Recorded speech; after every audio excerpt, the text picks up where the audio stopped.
This might be a hot take, but I think street photography is one of the hardest forms of photography.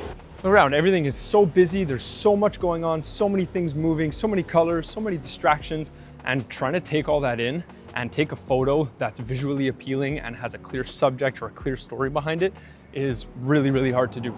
So I live in Montreal and I actually do a lot of street photography. I don't always post it because I'm definitely a bit more known for nature and travel and that kind of photography. So I don't always post it, but I do a lot of street photography, believe it or not. And one question that I definitely get asked a lot is advice or tips on street photography. So today I figured I'd kind of bring you along and give you some of my best tips, my advice on street photography and getting cool photos in the city. So the first thing right off the bat I would always recommend is using a wide angle lens. So this is my 35mm 1.8 that I have on me today, but I also use my 18-55 as well. I find that having a wide angle lens really allows you to kind of get a lot of the scene and a lot of the landscape and the architecture in your photos that just isn't possible sometimes with more zoomed in lenses. Like when I use my 50mm, I do use it sometimes for street photography, but I find sometimes there's scenes that I can't capture with that longer focal length. So I find having a wide angle lens is definitely key.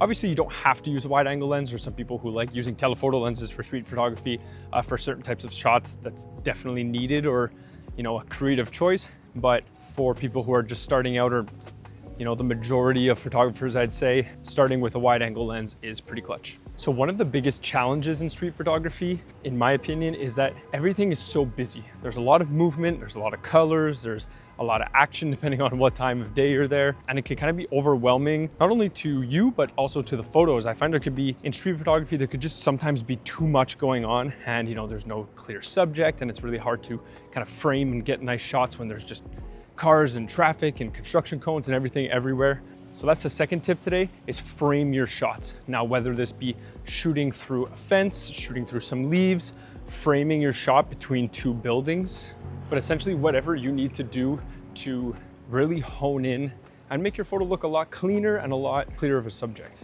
Before you take a photo, if you just look around and stop for a second and really think of, ways that you can kind of change the composition to make your subject more framed, or maybe take a few steps back and you could block a stop sign, which is kind of distracting you and catching the eye. There's a ton of little things you can do to make your photos look a lot cleaner. So that's tip number 2, step back, frame your shots. It's gonna make a big difference, trust me. Kind of continuing on that theme of, guiding the eye with either a frame, you can also look for leading lines. Now, whether that's lines on the streets, corners of buildings, sidewalks, railings, anything you can do to kind of guide the eye towards your subject or guide the eye through the photo is gonna help to make that photo immediately a lot more appealing to the eye and catchy and have some type of story to it.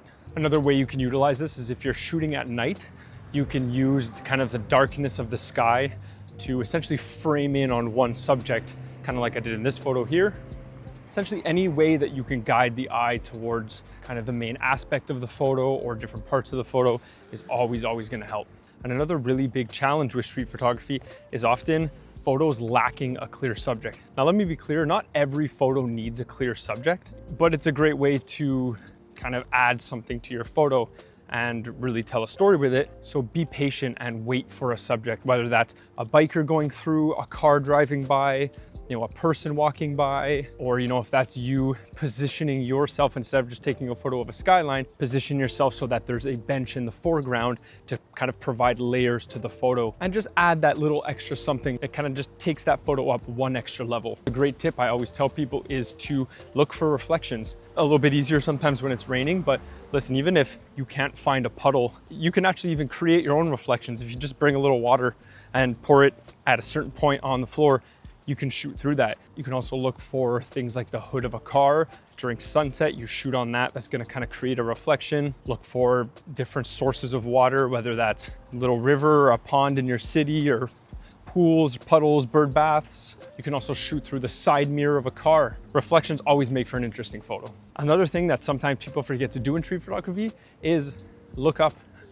There's obviously so much happening at street level, but if you look up and you see the rooftops of buildings, you'll kind of realize there's, the way the buildings are built, the architecture, the lighting is gonna be maybe different up there because the sun is hitting the tops of the buildings or the tops of the trees. And you know, maybe look a little bit different down below. And that can really make for an interesting photo and change kind of the natural composition. It's not something, you know, we're naturally really doing always is looking up at the tops of buildings, but you'll find if you start doing that, there's a lot of interesting photos, interesting colors, interesting scenes that go on up there. And the last tip today I'll say is just be creative. I know that sounds so cliche, but you really have to keep your eye out, because I find, at least personally, in something like landscape photography, if you're walking and there's the beautiful mountains in the background and the sunset, taking a photo of that isn't all that hard. It's, you know, it's already naturally beautiful. But in a super busy street, a super busy city, it's almost like a game of I Spy. You really have to look out for subjects or things that make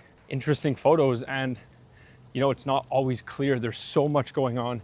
But if you can kind of just step back and really look for things that make, you know, the scene interesting and get creative with it, that's what really makes good street photography. So I hope you go out and try these tips. That's gonna be it for today. These are just some tips that, you know, I've learned over my time taking a lot of street photography. Hopefully if you apply some of these concepts, it'll help you take some more unique photos and maybe get you looking at the street in a different way. So that's today's goal. Thank you so much for watching. If you liked this video, please don't forget to like and subscribe.